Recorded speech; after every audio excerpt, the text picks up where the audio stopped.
조율이라는 말이 있습니다. 한자의 뜻은 법과 질서, 기준이 정해진 것이 있는데 그것을 따라서 조화롭게 서로가 이렇게 맞추어가는 과정, 맞추어가는 노력, 그 모든 것들을 우리가 조율한다라고 한자로 이렇게 표현을 하지요.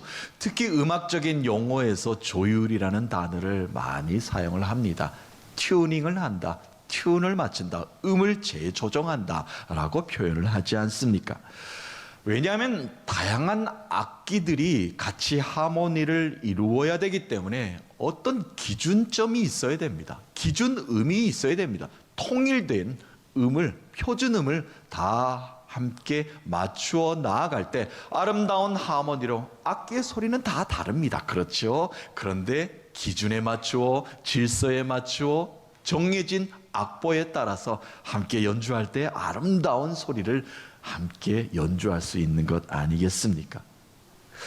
그 일을 수행해 나가는 과정, 기준음에 도달하기 위해서 노력해 가는 과정, 작업을 우리는 조율이다라고 말을 합니다. 현대 음악에서 음의 피치를 맞추는 것을 진동수 440Hz에 맞춘다라고 그 전문적인 용어를 이렇게 쓰지요. 이 440이라는 것은 소리가 날 수 있는, 소리를 낼 수 있는 어떤 물체를 우리가 두들겼을 때 공기를 진동하는 것이 1초에 440번 정도가 움직인다고 합니다. 우리 눈에는 보이지 않지만 말이죠. 그것을 수치로 환산했을 때 그렇게 표현을 합니다. 그러니까 어떤 기준점을 잡아놓고 그 기준점에 전혀 다른 소리를 냅니다. 어떻게 똑같은 진동을 냅니까? 어떤 물체는 두드리면 아주 둔탁한 소리를 낼 수도 있고요. 어떤 것은 물체를 두드리면 아주 청량하고 맑은 많은 진동수를 내는 악기도, 그런 물체도 있을 겁니다. 그러나 다양한 모든 것들이 어떠한 기준점 하나를 서로 정하는 거예요. 그래서 하모니를 맞추어 갈 때 서로 악기의 역할을, 또한 고유한 자기의 소리를 아름답게 낼 수 있는, 생명 있는 악기가 될 수 있는 것 아니겠습니까? 각기 다른 진동을 내는 악기들이 이 하나의 기준점, 중심을 맞추어서 정렬해 나가는 것, 각자 그냥 자기 가진 대로 소리를 내는 것만 같습니다. 그러나 다 이 땅에 있는 악기들은, 우리가 아름답다라고 이름 붙여놓은 악기들은 다 질서가 있습니다. 피치를 조정을 합니다. 그래야만 음을 맞추어서 연주를 할 수 있기 때문에 그렇지요. 고요한 악기의 생명을 유지해 나아가는 것, 그것을 조율이라고 합니다. 조금 음이 틀어지면 다시 맞추어야 되는 것이고요. 음이 둔탁해지면 다시 청량한 음으로 갈아 끼는 것, 그것을 조율한 악기다라고 이렇게 표현을 합니다. 인간의 삶도 마찬가지입니다. 조율이 필요합니다. 느슨해지고 풀어지고 흐트러진 삶에 어떤 기준점을 찾아서 조율해야 됩니다. 그 기준점을 찾지 못하면 그냥 흐트러진 삶으로 살아갈 수밖에 없죠. 그냥 터져버린 줄, 그걸로 끝나버리게 됩니다. 그러나 하나님이 우리를 그렇게 빚지 않으셨죠. 하나님이 우리를 참 아름답게 각자 개인의 고유한 특성으로 아름다운 악기로 만들어 주시지 않았습니까? 그렇다면 우리가 하나님의 말씀에 따라서, 하나님이 명령하신 것에 따라서 하나님의 나를 만드신 그 기준에 맞추어 가야 됩니다. 그래야만 우리의 삶이 다시 회복되는 것 아니겠습니까? 둔탁하고 거친 소리가 주를 이루는 이 땅의 모든 모습인 것만 같습니다. 그런데 하나님께 조율되어야만 합니다. 그럴 때 아름다운 내 삶을 다시 되찾을 수가 있습니다. 무언가 아직도 여전히 시끄럽고 여전히 분쟁이 끊이지 않는 곳은 엉뚱한 곳에, 잘못된 곳에 조율되어 있는 것이 확실합니다. 잘못된 음에 우리가 자꾸 조율하다 보면, 잘못된 음에 우리의 인생을 자꾸 맞추다 보면 어느새 줄은 견디지 못하고 터져버리고 맙니다. 그래서 우리는 늘 하나님 중심으로, 하나님 기준으로 그 말씀에 우리의 삶을 조율해 나아가야 됩니다. 그것이 바로 하나님이 우리를 택해 주신 아름다운 삶을 우리가 살아갈 수 있는 것입니다. 이 땅은 하나님이 축복하신 땅입니다. 하나님의 복을 많이 내려주셔서 하나님께서 주시는 은혜를 마음껏 누리며 살아가게 만들어 주셨지요. 그런데 잘못된 음에 맞추었습니다. 이스라엘 백성이 특히 우상 숭배에 빠져 있었습니다. 하나님을 멀리하였습니다. 예배하지 못하였습니다. 서로 사랑하지 못하였습니다. 그래서 터져버린 악기를 다시 한번 더 아름다운 하모니로 연주케 만들어 주시기 위해서 예수 그리스도가 이 땅에 오셨습니다. 곳곳에 터져버린 음을 바로잡기 위해서 흐트러진 기준 음을 다시 잡으시기 위해서 예수님이 직접 이 땅 가운데 오셨습니다. 그리고 많은 사람들을 만나셨고 많은 사람들을 구원의 길로 다시 하나님 중심으로 사는 것이 얼마나 아름다운 것인가, 하나님을 기준으로 사는 것이 얼마나 복된 삶인가를 가르치셨고 그렇게 구원의 길로 인도하셨습니다.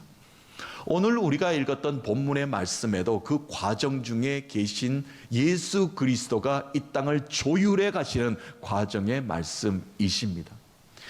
예수님의 복음 사역은 갈릴리 호수부터 시작이 되었지요. 갈릴리부터 시작을 나를 따르라 어부인 제자들을 데리고 곳곳을 다니셨습니다. 마을 다 다니신 후에 다시 갈릴리 호수로 오셨을 때에 오늘 본문의 말씀의 배경입니다. 많은 사람들이 예수님이 다시 갈릴리로 온다, 우리가 호수로 나가자, 예수님을 맞이하자, 많은 사람들이 예수님을 영접하였죠. 예수님께 많은 사람들이, 무리들이 한 사람 병자를 데리고 나왔습니다. 귀가 잘 들리지 않는 사람이었습니다. 그러니까 귀가 잘 들리지 않으니까 말도 어눌하였죠.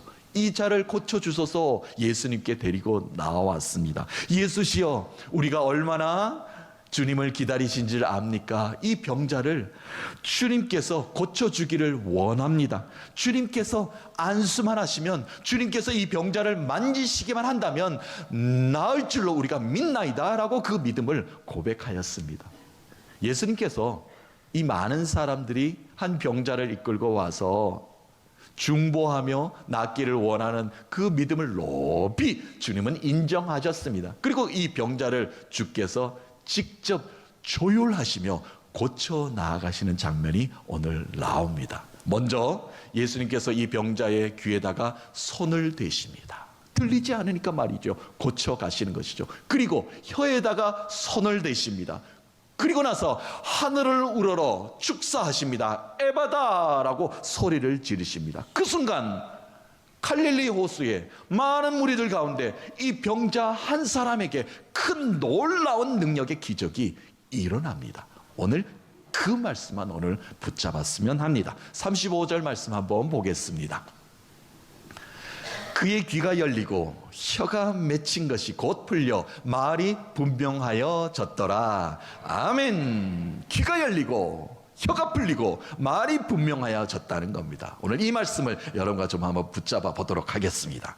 예수님이 조율하시니까 먼저 닫혔던 귀가 열렸습니다. 삶의 기준이 되는 주의 말씀을 들을 귀가 닫혀 있었죠. 육체적인 고통을 심하게 앓고 있었습니다. 그런데 말씀에 자신의 삶을 맞춰 나갈 이제 새로운 기회가 제공이 된 것입니다. 이제는 들리는 것이죠. 여호와께서 말씀하시는 것, 주님이 말씀하시는 것, 성령님이 내 마음속에 움직임이 주는 그 모든 것을 들을 수 있는 자가 되었다는 겁니다. 구원이 그에게 임하였다는 것입니다. 하나님께서는 창세기 시작부터 에덴 동산에서부터 하나님이 하나님의 형상으로 인간을 만드시고 에덴 동산에서 복을 주시며 그곳에 살게 하시면서 끊임없이 그들에게 말씀하셨습니다. 들으라, 나 여호와의 말이리라. 들으라, 나 여호와의 말이리라. 이렇게 하면 너희들이 복을 받을 것이고 내가 명령한 것을 그것을 지켜 준행하면 너희들에게 해로운 일은 없을 것이다. 끊임없이 말씀으로 가르치며 훈계하고 양육하셨습니다. 창조하신 인간에게도 그렇게 하였고요, 고르고 뽑고 택하신 백성 중에 이스라엘 구원의 백성, 그 백성들에게도 끊임없이 말씀하시며 기준을 잡아주셨습니다. 광야와 같은 동서남북 어디로 가야 할지 모르는 방향성을 잃어버린 백성들 가운데 길을 제시해 주셨고, 또한 나라를 세우시며 그 나라에 어떠한 것을 지켜 행하면 너희들이 부강한 나라가 될 것이라는 것을 가르쳐 행하게 만들어 주셨습니다. 하지만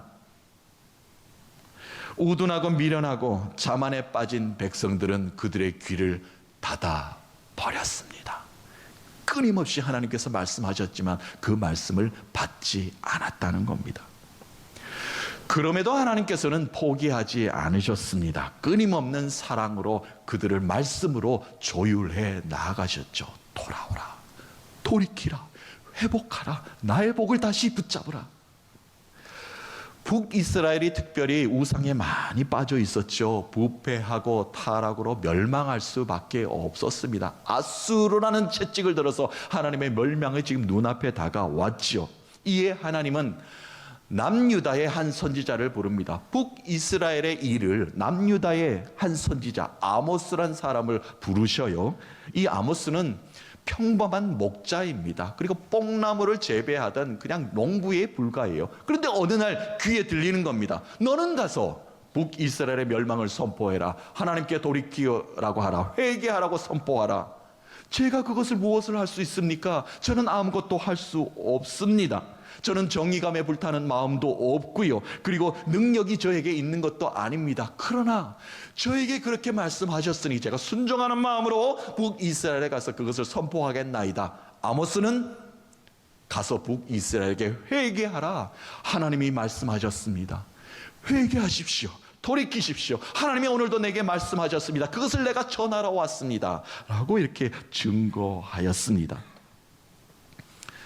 영적인 귀가 굳게 닫혀 있었던 이스라엘의 백성들 귀에 하나님의 말씀으로 두드렸습니다. 강력하게 두드렸습니다. 결국 시간이 흘러 또 시간이 흘러 그들의 귀가 열렸고 회복의 조율이 그들에게 일어났습니다. 자, 아모스서 9장 11절 12절 말씀 읽고 본문으로 다시 옵니다. 아모스 9장. 그날에 내가 다윗의 무너진 장막을 일으키고 그것들의 틈을 막아 그 허물어진 것을 일으켜 옛적과 같이 세우고 그들의 에돔의 남은 자와 내 이름으로 일컫는 만국을 기업으로 얻게 하리라. 이 일을 행하시는 여호와의 말씀이니라. 아멘. 회복이 일어나겠다는 겁니다. 다윗의 장막을 다시 일으키겠다. 다윗의 장막은 이스라엘의 정체성과도 같습니다. 하나님께서 세우신 그 왕, 다윗의 왕, 하나님의 영광을 올려드는 그 나라를 다시 회복해 만들어 줄 것이다. 들리지 않는 자들의 귀를 여호와의 말씀으로 두드렸습니다. 그리고 그들의 귀를 열게 하셔서 하나님이 다윗의 장막을 다시 세우게 하셨다는 것을 선포케 하셨고 그들은 그것으로 감사 영광 올리기에 만들어 주셨다는 것입니다. 예수님께서도 이 땅에 오셔서 자주 이런 말씀을 하셨죠. 들을 귀 있는 자는 들을지어다.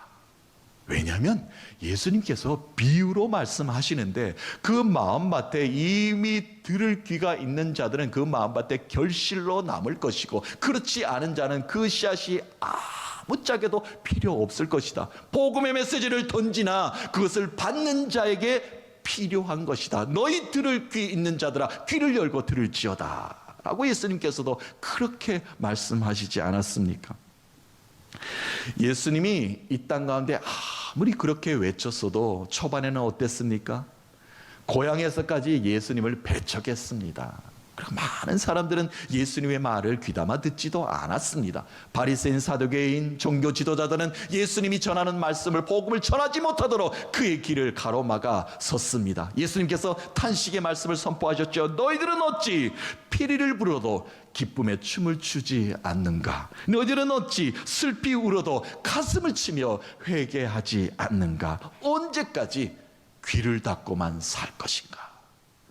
예수님께서도 이렇게 호소하시면서 탄식의 말씀을 이 땅 가운데 선포하셨습니다. 믿음의 사람들은요, 하나님께서 우리에게 주시는 이 말씀을 들어 그 말씀으로 삶을 조율할 수 있어야 합니다.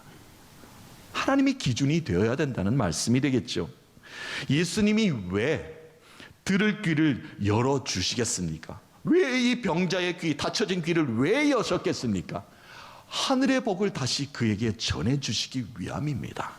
말씀의 능력과 권능의 삶을 다시 살게 하시기 위함입니다.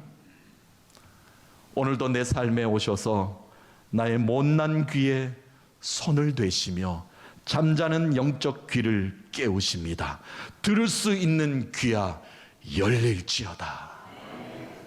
사랑하는 성도 여러분, 오늘 우리 귀가 주의 말씀의 기준으로 다시 조율되기를 소망합니다.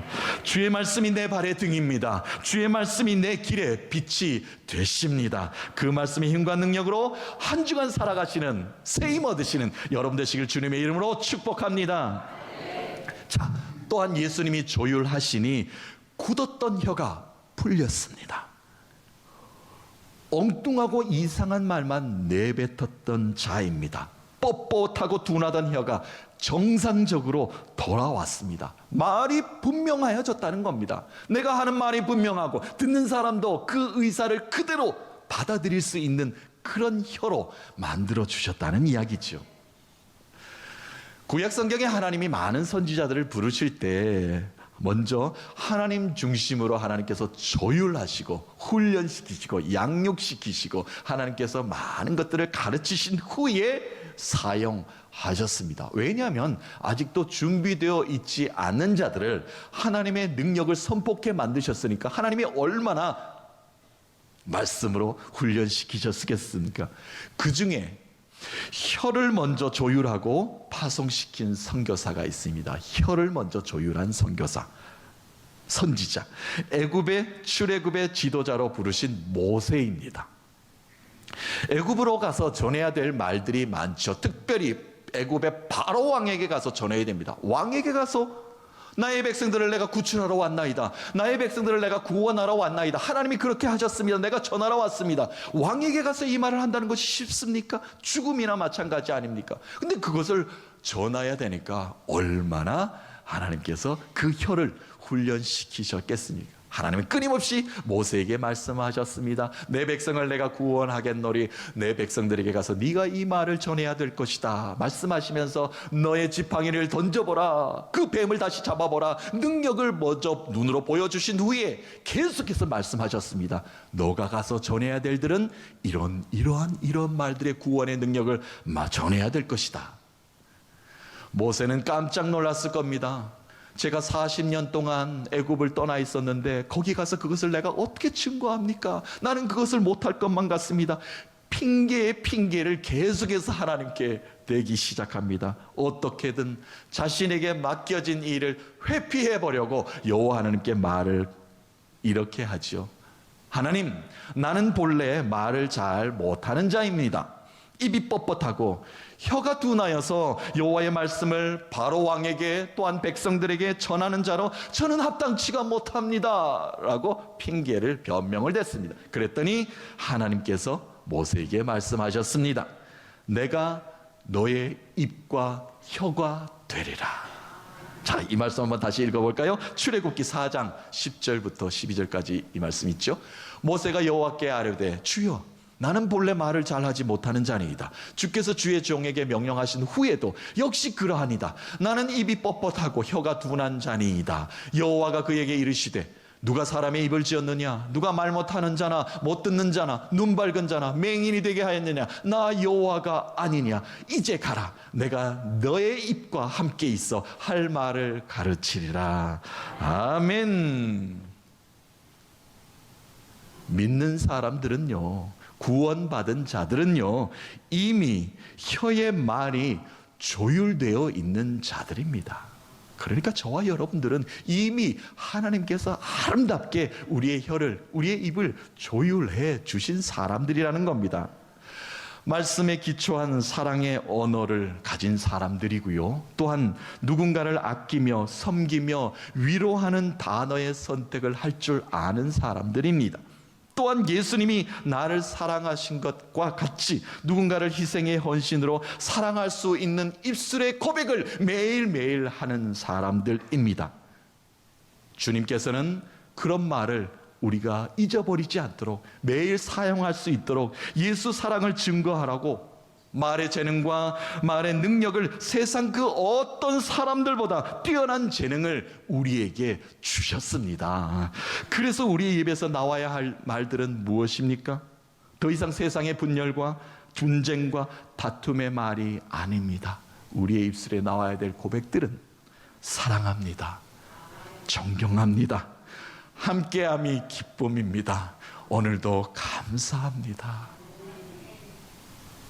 우리의 입을 열어주시며 말을 분명하게 만드신 이유가 바로 여기 있지 않습니까? 분명한 언어, 구원의 언어를 우리에게 선포케 하십니다.